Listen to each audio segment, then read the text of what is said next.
Yo preparé algo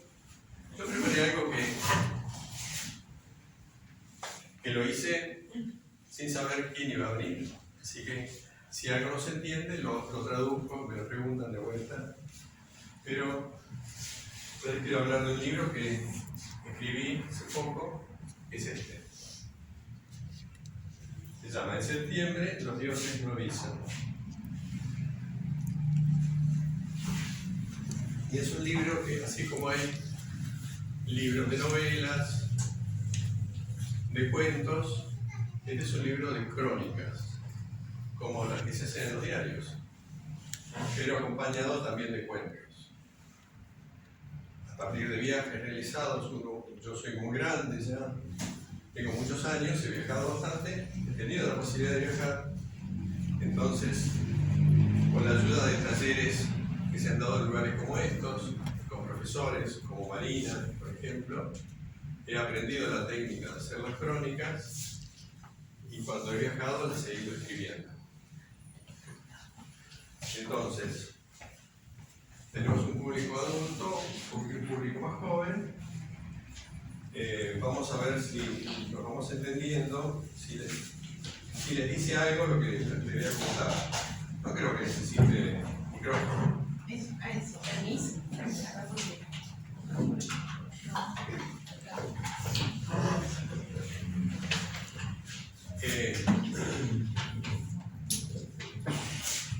Le quiero dividir la charla en 3 o 4 títulos. Uno se llama la forma que tengo de escribir, o el enfoque que se llama. Otro es sobre la literatura de viajes. Así que le contaban recién, hay novelas, hay cuentos, hay crónicas.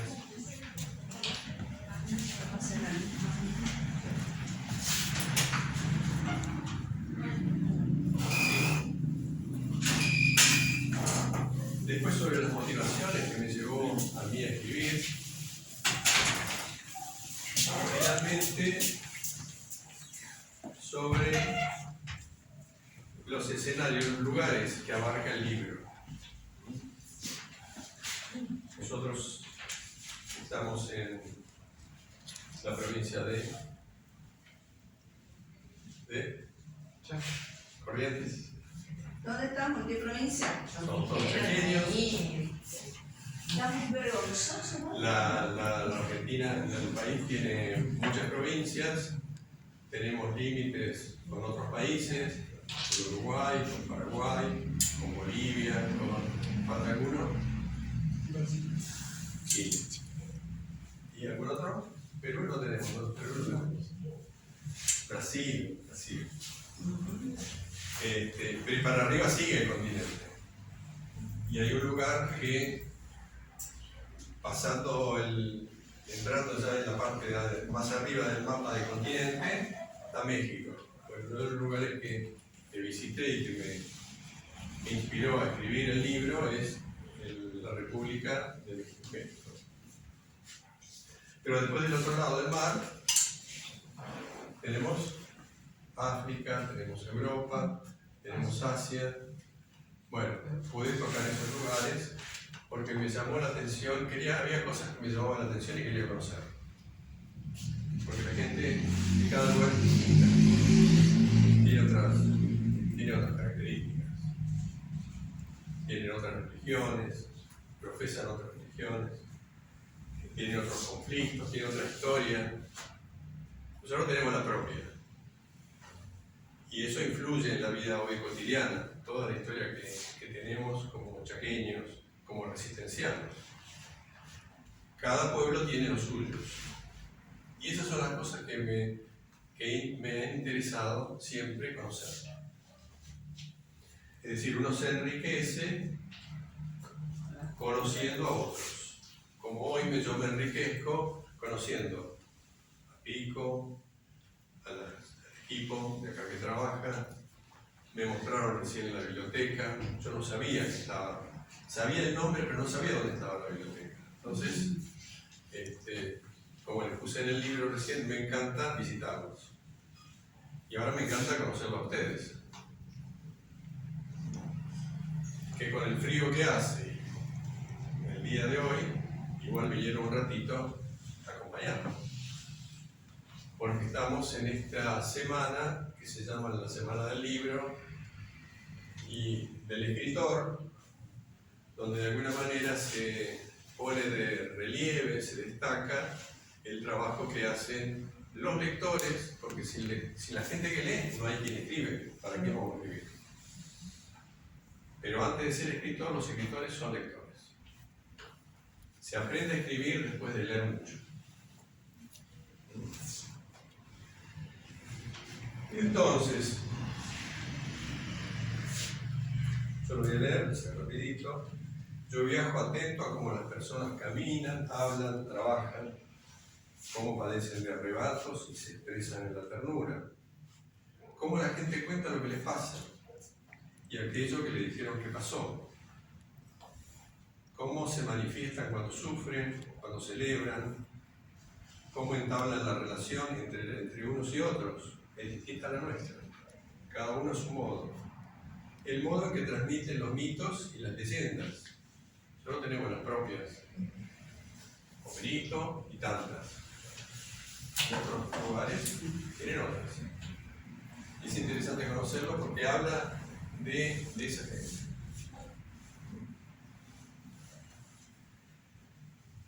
Es decir, intento viajar con los sentidos al servicio de la empatía, es decir, de la simpatía, del entorno en el que la gente en cada lugar nace y crece.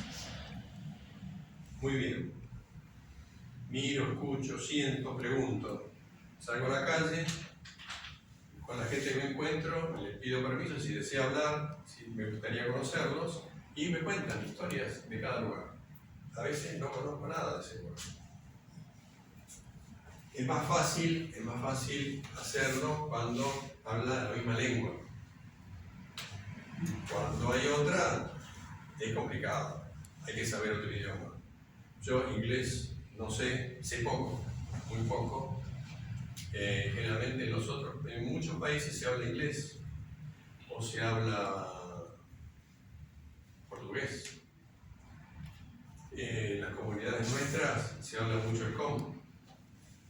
Hay un librito ahí que es un poco un diccionario de cómo hablan nuestros hermanos de los pueblos originarios.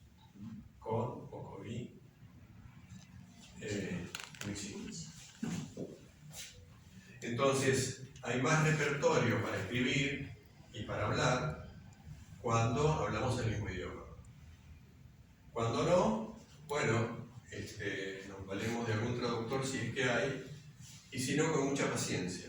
Tratamos de establecer un código común.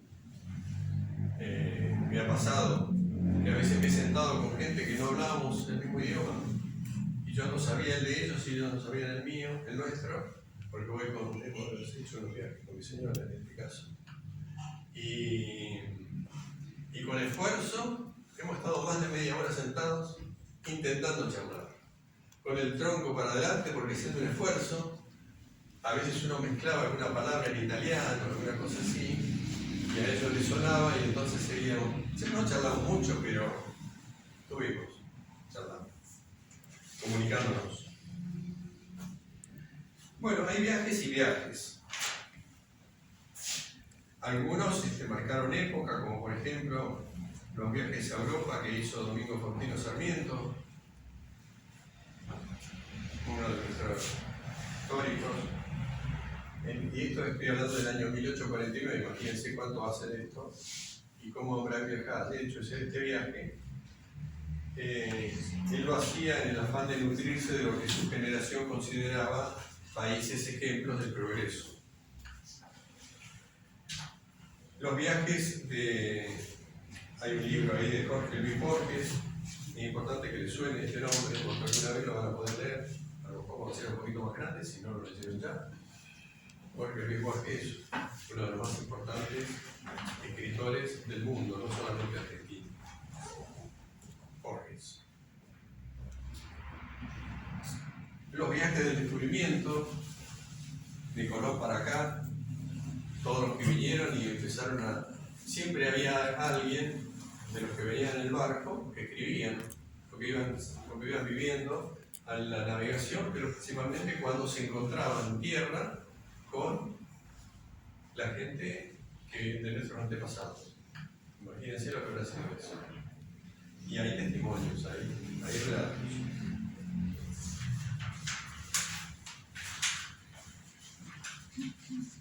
Y están nada menos que los viajes del gaucho Martín Fierro, que hizo por las fronteras de la patria, escritas por Hernández en 1872. En cualquier escuela se debe conocer, se debe dar seguramente los poemas que contiene Martín Fierro. ¿Te suena? ¿Sí? ¿Sí? Martín Fierro, ¿sí? Sí. Bueno, cada uno que ha viajado tiene sus motivaciones, sus temáticas, las historias de la época, los avances de la civilización han contado, pero que como bien sabemos, en América vinieron de la mano de la colonización y el exterminio de las poblaciones que estaban acá, en América.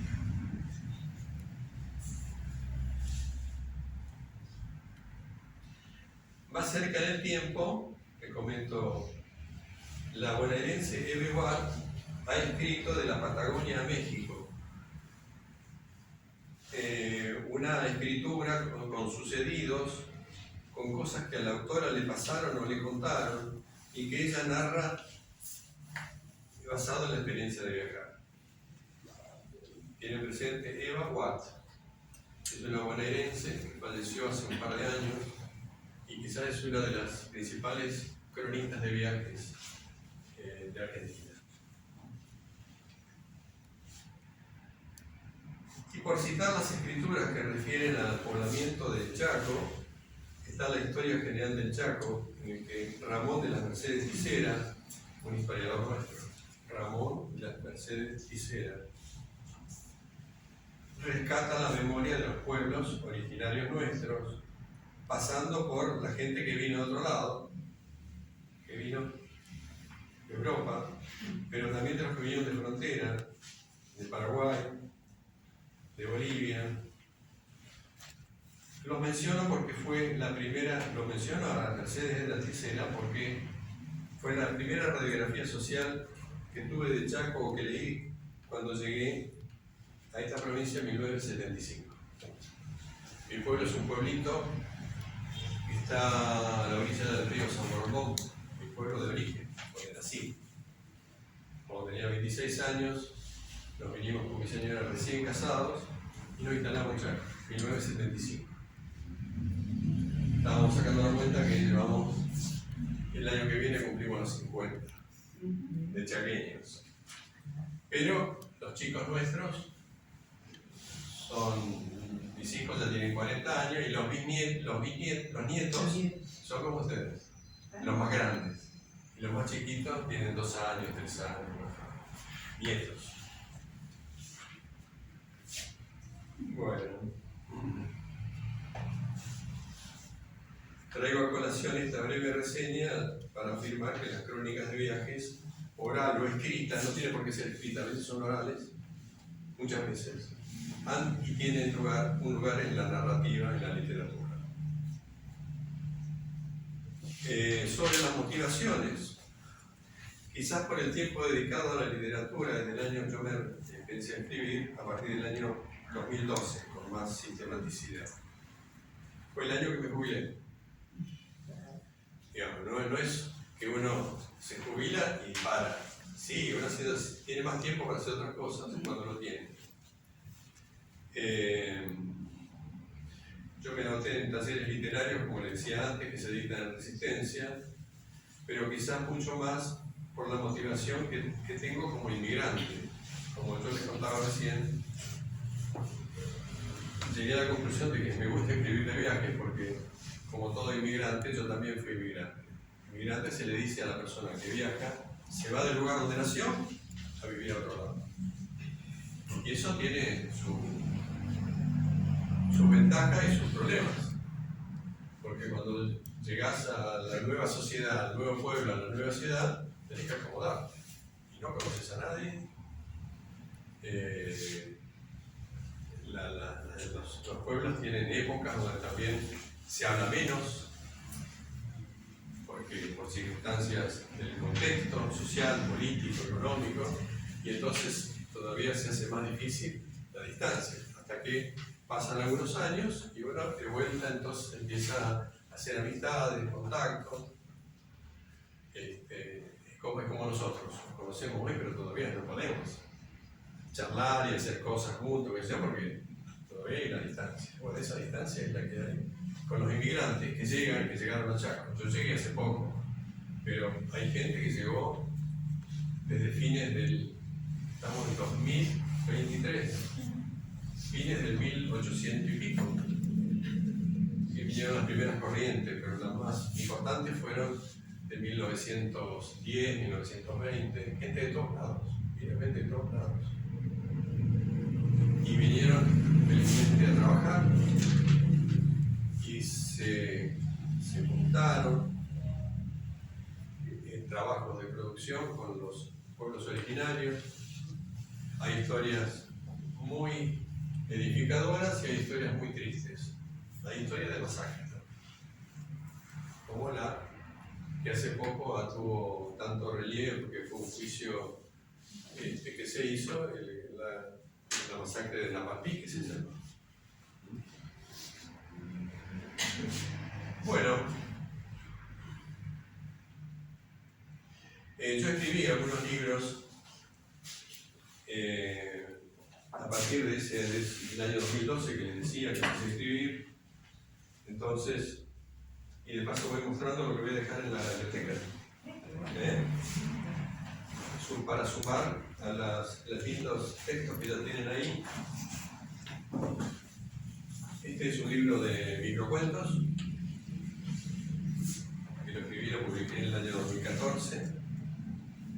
Me ayudó mucho un profesor que tuve, que fue Roberto Mateo, que justamente fue el que me pasó a la dirección de Marina y me hizo conocer a Marina. Este libro va a quedar acá.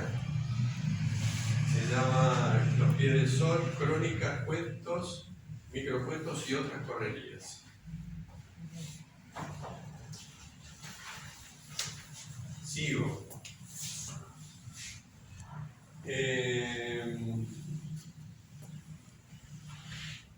Después hice una traducción de este libro, porque yo estudiaba italiano también, entonces pude traducir una parte de este libro, que ahora no lo traje acá, porque tenía muy poquitos ejemplares, pero como un abuelo de todos los que yo tuve nació en Italia, fui a conocer el pueblo de él y llevé ese libro a la biblioteca del pueblo. Es un pueblo en la provincia de Udine.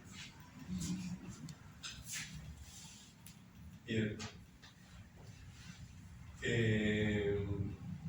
Después también comparto una antología que hicimos en los talleres del Bar Macedonio con otros compañeros. Esto es del año 17, donde el profesor era Miguel Ángel Morfino.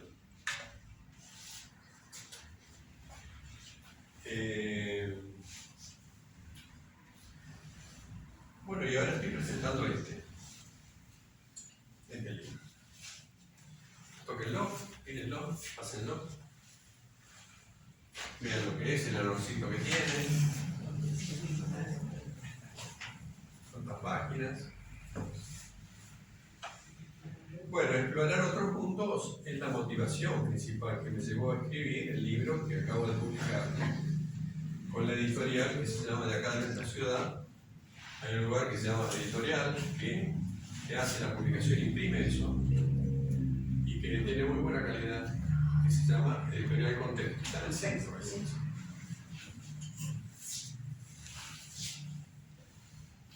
Bueno, esos otros mundos han sido, por ejemplo, la herencia de la cultura maya, en México, que yo les comentaba, está presente por la población que ha quedado descendiente de maya, la cultura que se ha pasado de generación en generación. Eso fue uno de los intereses que tuve en visitar el estado de Chiapas, Oaxaca, Yucatán. Después, el peso de la religiosidad de pueblos con la cultura árabe musulmán, que para mí era una extrañeza. Yo no quería conocer cómo era ese mundo, esa ciudad, esos pueblos musulmanes, como Bosnia, como Marruecos, como Macedonia, Albania. Después la región de los Balcanes, que es una región que ha vivido muchas guerras y todavía está en conflicto. No como nosotros, que tenemos bastante paz después de todo. Tenemos líos dentro de la frontera, pero no tenemos las guerras que han tenido esos pueblos. Me estoy refiriendo a los que están en Europa del Este. Y por último, un atractivo es el visitar los sitios que son patrimonio de la humanidad, porque tienen cosas muy interesantes para ver de cómo vivían antes la gente. Bueno, y para terminar, entonces las crónicas del libro transcurren por geografías de Marruecos. Esos son dos países: Portugal, Italia, Grecia, Albania, Macedonia del Norte, Kosovo, Montenegro y México. A la vez que también Bosnia y Herzegovina y temáticas del Perú. Las escribí durante y después de cada viaje. Hoy un fragmento, mañana otro. La narración se viste, bueno, hay cosas que son fieles, que han ocurrido, como dice el libro, y otras que son inventos. El invento se llama ficción. Los libros de literatura pueden ser también de ficción, básicamente, que es cuando a partir de algo que pasa uno arma una historia. Imaginación pura. Eso es la literatura.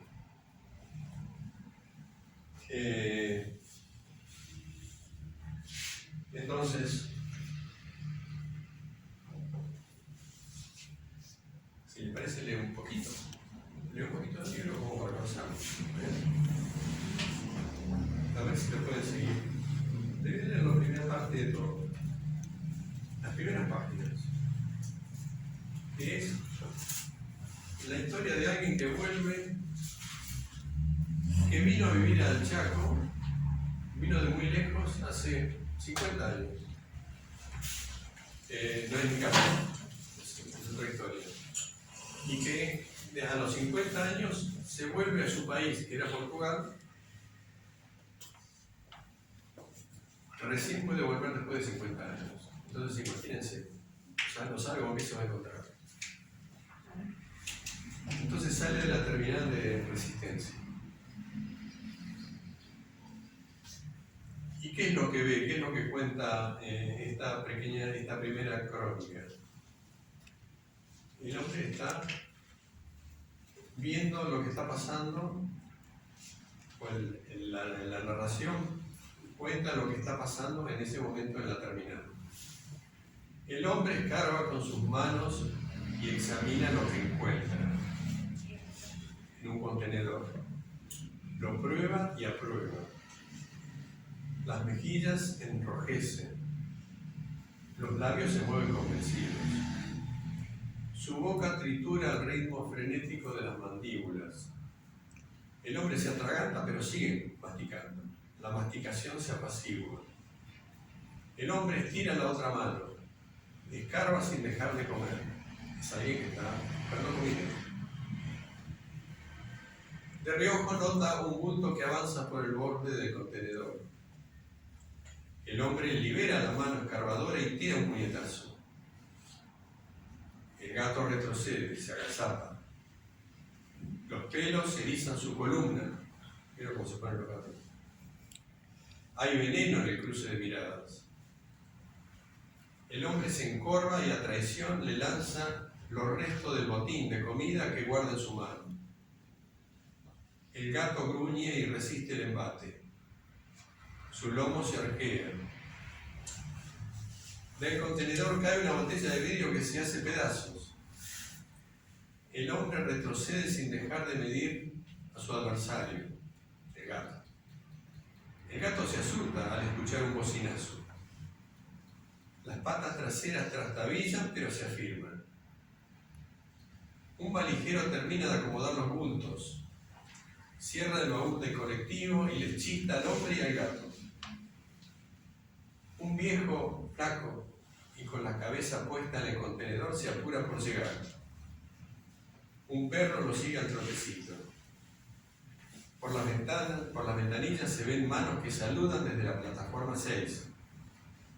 El hombre, el gato y el viejo no lo ven, no lo advierten. El perro menos. 3 chicas en moto y sin cascos siguen al colectivo que sale de la terminal. Es domingo y en el asiento de adelante, con las piernas cruzadas, don Manuel Núñez Sampaio, alias CC, inicia muy orondo el viaje soñado desde el día que sus padres lo embarcaron para Sudamérica. Un camión verde cruza en sentido contrario del colectivo, un camión municipal, y 3 o 4 hombres de mamelucos fluorescentes corren a la par. De Resistencia a Asunción, la película del portugués como protagonista del viaje de vuelta recién empieza.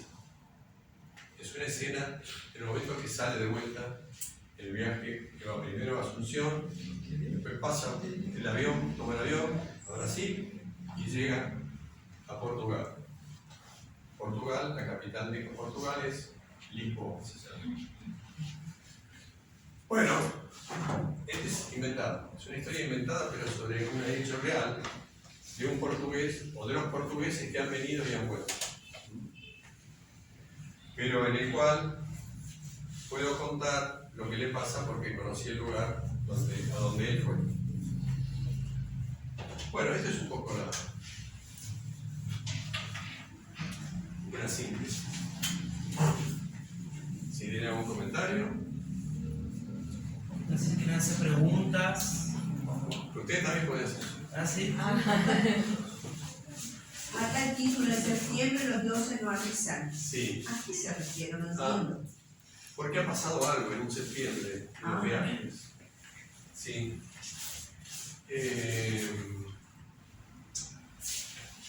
A ver si encontramos alguno bien justito para eso. Hay una parte dedicada a México muy intensa.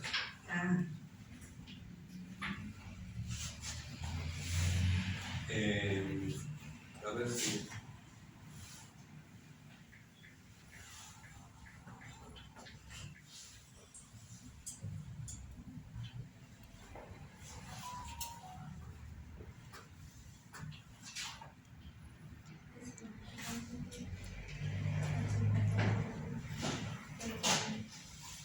Está buena la pregunta.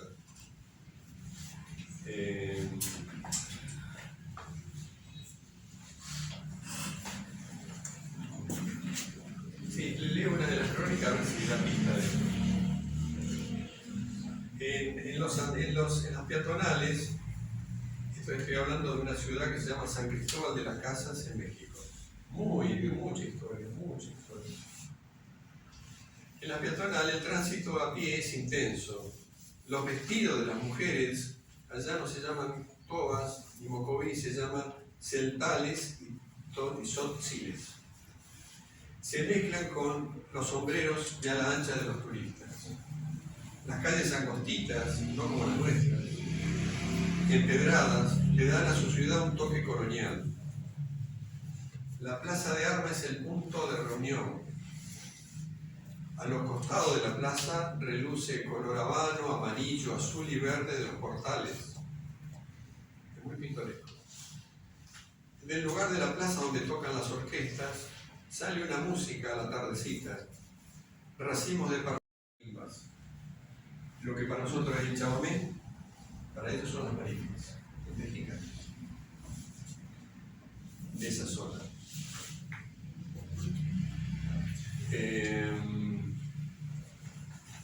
Le pregunto al conserje del hotel, el conserje es el empleado del hotel, si sintieron el sismo. Había habido en ese momento, un ratito antes, un sismo.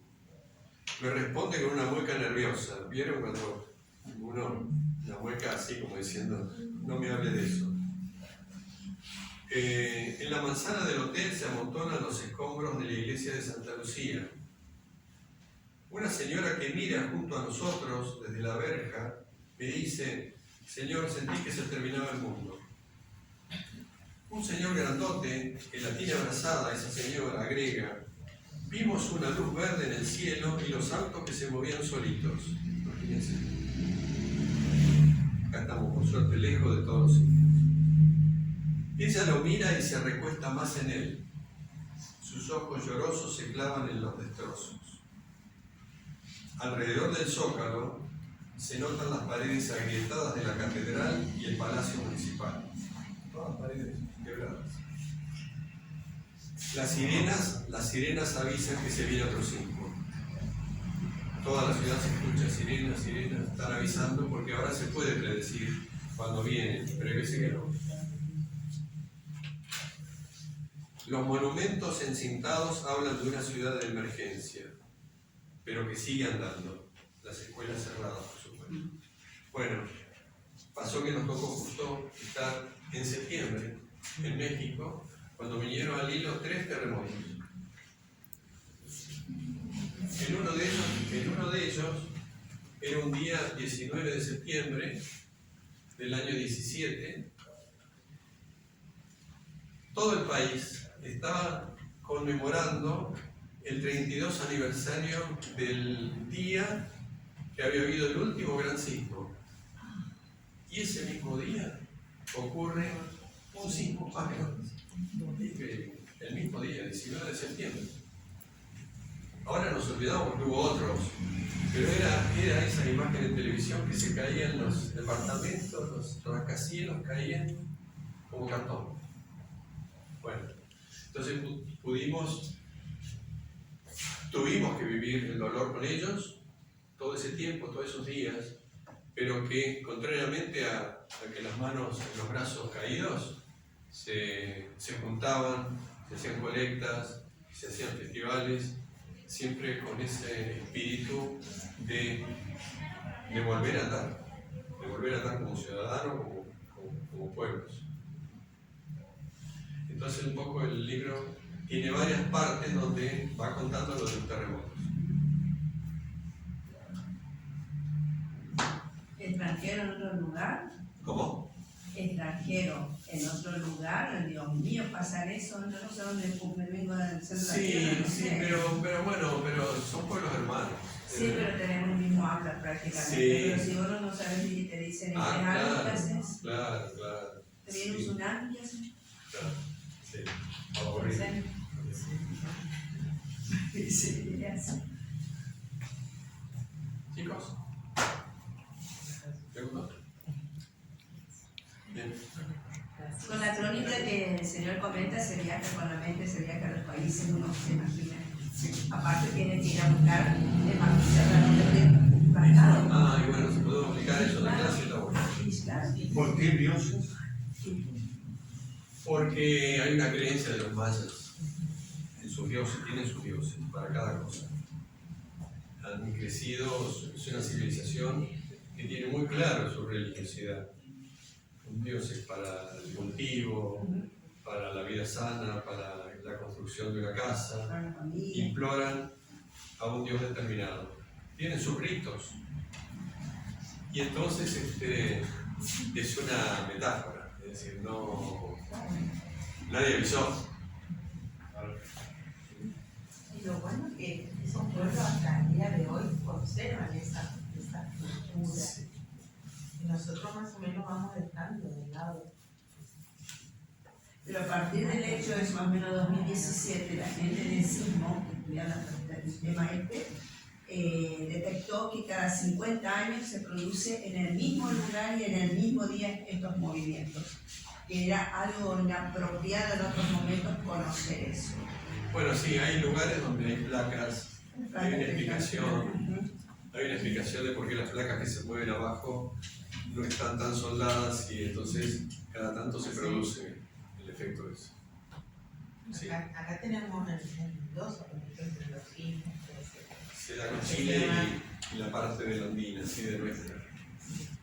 No Sí. llegan a caer edificios, pero sí hay movimiento del suelo. Esto fue terrible porque nosotros estábamos viajando en un momento dado y llegamos a este lugar a comer al mediodía porque habíamos mandado. Y miren lo que pasa en el boliche, donde llegamos.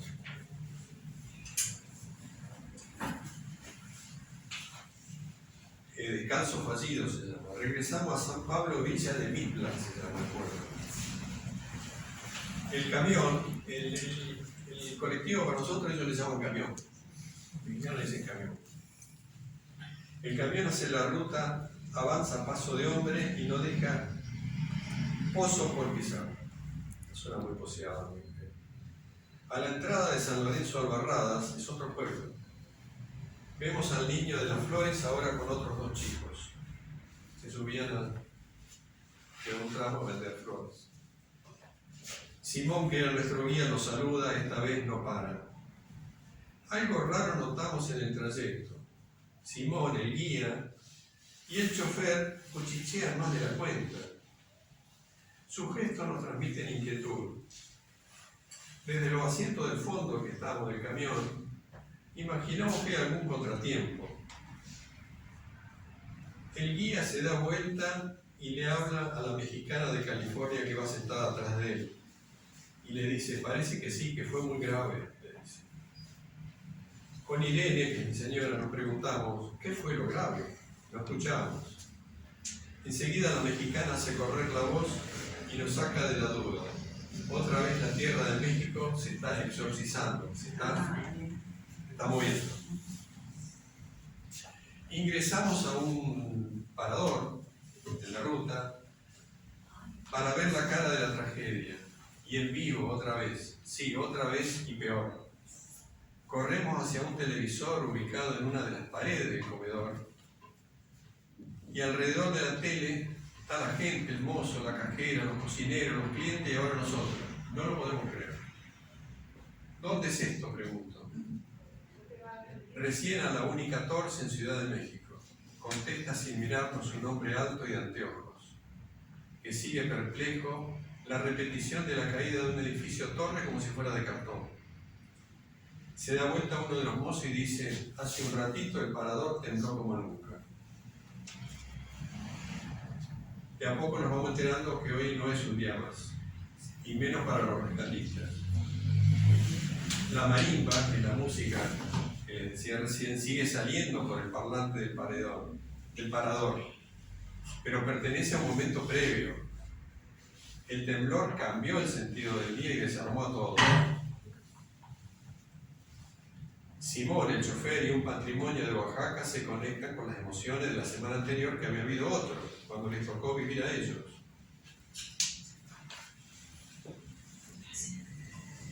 El detrás del mostrador, un hombre golpea las manos y le hace seña al mozo, vamos, vamos, que sigue paradito el mozo, prendido a la pantalla y con el repasador en mano. Las señas son para que apague el aparato y vuelva a sus quehaceres. Son las 3 de la tarde, llega un colectivo con turistas, el servicio del buffet debe continuar.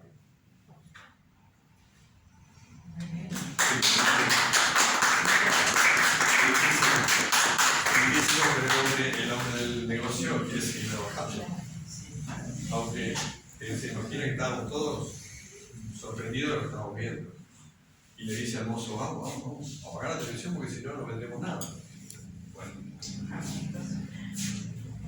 Gente, ha sido un gusto, me ha gustado mucho. Tiene una vecina extraordinaria. No saben cómo se mueve esta mujer. Yo no conozco una persona en Chaco que trabaje con la promoción de la literatura como es ella. Que puede entrar en Instagram, en Facebook, en YouTube, y todos los días te llega un mensaje informativo, invitándote a algo, proponiendo cosas. Así que tienen una vecina ilustre. Gracias, Marina. Gracias. Kiko. Gracias. Bueno, en la hora de la biblioteca lo que le queremos agradecer por venir hasta acá en la semana del escritor y del libro. Tenemos todos los días, ya vinieron desde el lunes, ya participando, hablando de la historia, de cómo escriben, de cómo surge. Así que muchas gracias por estar aquí con nosotros. También a la vicedirectora de la Convención número 4, que también está con Mónica, que también está compartiendo junto a nosotros la institución en esta semana del escritor y del libro.